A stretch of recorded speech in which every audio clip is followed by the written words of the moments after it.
In this video we will see कि हम किस ड्यूरेशन के डेप्ट म्यूचुअल फंड में इन्वेस्ट करें, how to decide the duration of a डेप्ट mutual fund in which we want to invest. तो यहाँ पे ना हमें रेपो रेट को रेफरेंस मानना पड़ेगा। तो बेसिकली दो कंडीशंस बनती है अगर हम यहाँ देखें। तो पहली कंडीशन क्या है कि रेपो रेट जो है ना वो हमारा पीक्ड आउट हो चुका है and now it is about to fall. मतलब जितना बढ़ना था उतना बढ़ चुका है या ऑलमोस्ट वहां पहुंच चुका है और अब ये गिरेगा, थोड़ा सा बढ़ेगा फिर गिर जाएगा, या फिर बिल्कुल ही बढ़ चुका है अब गिरेगा ही गिरेगा। और दूसरी कंडीशन क्या है कि रेपो रेट हमारा लोएस्ट पे पहुंच चुका है और अब यहाँ से राइज होगा। ये करंट हमारी इंडियन इकोनॉमी की कंडीशन है। अगर आप जाके देखेंगे तो इंटरेस्ट रेट जो है जितना कट होना था उतना कट हो चुका है और अब बेसिकली ईरान इजराइल कॉन्फ्लिक्ट की वजह से क्रूड ऑयल भी महंगा हो रहा है। तो मोस्ट प्रोबेबली इंटरेस्ट रेट्स बढ़ेंगे क्योंकि इन्फ्लेशन आगे बढ़ने की टेंडेंसीज हैं। तो पहले हम इस कंडीशन को समझते हैं। तो इन दोनों कंडीशंस को समझने के लिए पहले हमें ये पता होना चाहिए कि रेपो रेट जो है ना वो डायरेक्टली प्रोपोर्शनल होता है कूपन रेट के। ये हमने अपनी पिछली वीडियोस में समझाया है। आप पहले की दो वीडियो जरूर देखें ताकि आप इनके बेसिक्स समझ पाए, तो you will be able to understand this more better. तो जब रेपो रेट गिरता है ना तो कूपन रेट भी गिरता है। ठीक है। अब हमारे पास दो कंपनीज हैं। पहली कंपनी है म्यूचुअल फंड ए कंपनी। ये ना लॉन्ग ड्यूरेशन के बॉन्ड्स को होल्ड करके रखती है। तो बेसिकली अभी रेपो रेट गिरा नहीं है, उससे पहले ये बहुत सारे बॉन्ड्स लेके बैठी है जो कि लॉन्ग ड्यूरेशन के हैं और डेफिनेटली ये लॉन्ग ड्यूरेशन है। तो रेपो रेट गिरने के बाद भी ये इन्हें होल्ड करके बैठी रहेगी। ठीक है। तो जैसे ही रेपो रेट गिरेगा बेसिकली वो बॉन्ड की एनएवी अफेक्ट होगी, तो इस म्यूचुअल फंड की एनएवी भी इफेक्ट होगी। ठीक है। तो अभी हमें ये देखना है वो रेपो रेट गिरने से कैसे अफेक्ट होगी, वो अब हम आगे जानेंगे। तो बॉन्ड कूपन रेट क्या होता है? Coupon payment by face value, ये भी हमने अपनी पिछली वीडियोस में बताया है।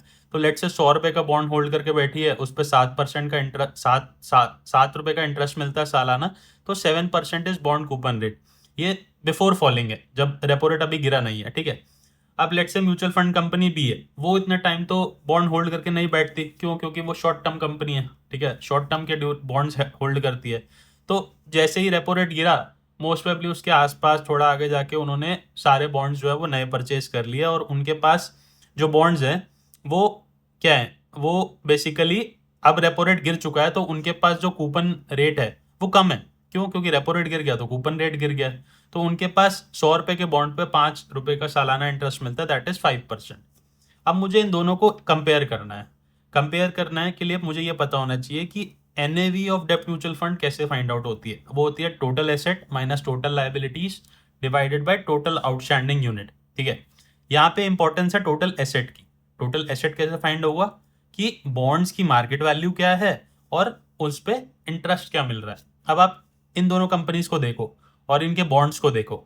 इनमें एक जो कंपनी है जो लॉन्ग ड्यूरेशन बॉन्ड होल्ड करके बैठी है उस पर 7% का इंटरेस्ट मिल रहा है और जो दूसरी कंपनी है वो जो बॉन्ड होल्ड करके बैठी है उस पर 5% का सालाना इंटरेस्ट मिल रहा है। तो डेफिनेटली इस पे इंटरेस्ट ज्यादा मिल रहा है तो इसकी मार्केट वैल्यू भी ज्यादा होगी, सारे लोग इसके पीछे भागेंगे। तो इसकी मार्केट वैल्यू ज्यादा होगी, इसका इंटरेस्ट ज्यादा होगा, तो डेफिनेटली इसकी एनएवी ज्यादा बढ़ेगी।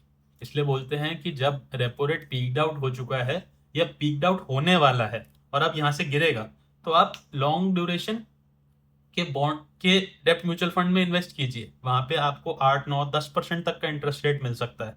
ठीक है। अब हम दूसरी कंडीशन पे आते हैं, where in repo rate has fallen to the lowest and now it is about to rise which is the current economic condition of our country. ठीक है। फिर सेम फॉर्मूला है बट यहाँ पे रेपो रेट अब बढ़ेगा। तो हमने देखा था कूपन रेट डायरेक्टली प्रोपोर्शनल है तो कूपन रेट भी बढ़ेगा। तो अब एक म्यूचुअल फंड कंपनी ए है, वो लॉन्ग ड्यूरेशन के बॉन्ड होल्ड करती है।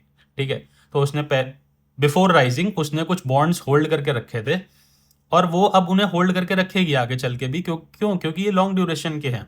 तो बेसिकली 100 रुपए का लेट से फेस वैल्यू का बॉन्ड उसने होल्ड किया, 7 रुपए का कूपन पेमेंट था सालाना, 7% का इंटरेस्ट था।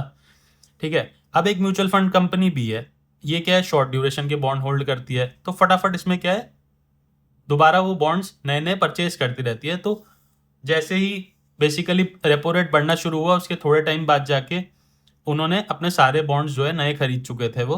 और नए बॉन्ड्स क्या हैं, उसमें क्या है, रेपो रेट बढ़ गया है तो कूपन रेट भी बढ़ गया। कूपन रेट बढ़ गया तो अब क्या है, 100 रुपए के फेस वैल्यू पे लेट से 8 रुपए का इंटरेस्ट मिल रहा है तो सालाना 8% हो गया। अब आप देखिए NAV, again same formula, where NAV of a debt mutual fund is total asset minus total liability divided by total outstanding unit. अब टोटल एसेट यहाँ क्या है? Again market value of bond plus interest. अब आप इन दोनों को compare करिए. ये कंपनी अभी भी लॉन्ग ड्यूरेशन के बॉन्ड्स होल्ड करके बैठी है, तो इस पे 7% का इंटरेस्ट मिल रहा है उन बॉन्ड्स पे, और इस कंपनी ने नए बॉन्ड्स खरीदना शुरू किए, ठीक है, और सारे ही बॉन्ड्स नए हो गए हैं इनके पास कोई भी पुराना बॉन्ड नहीं है क्योंकि वो एक्सपायर हो गए हैं. तो इस पे 8% का इंटरेस्ट मिल रहा है, तो डेफिनेटली इंटरेस्ट ज़्यादा मिल रहा है, तो सारे लोग नए बॉन्ड खरीदेंगे. नए बॉन्ड खरीदेंगे तो इनकी मार्केट वैल्यू बढ़ेगी, इनकी मार्केट वैल्यू कम हो जाएगी. इनकी मार्केट वैल्यू कम हो जाएगी तो अल्टीमेटली इसकी NAV कम हो जाएगी. NAV कम होगी तो बेसिकली आपको इस पे नेगेटिव गेन्स मिल सकते हैं ऐसे टाइम पे. तो इसलिए बोला जाता है जब भी रेपो रेट बढ़ने वाला है, it is about to rise, never invest in a long term और अ मीडियम टर्म डेप्ट mutual fund. Always invest in a ultra short term, maybe liquid fund और अ शॉर्ट टर्म फंड. तो यहाँ पे हमने जाना कि economic condition के हिसाब से हम कैसे डेप्ट म्यूचुअल फंड में इन्वेस्ट कर सकते हैं. That's all for today. Thank you.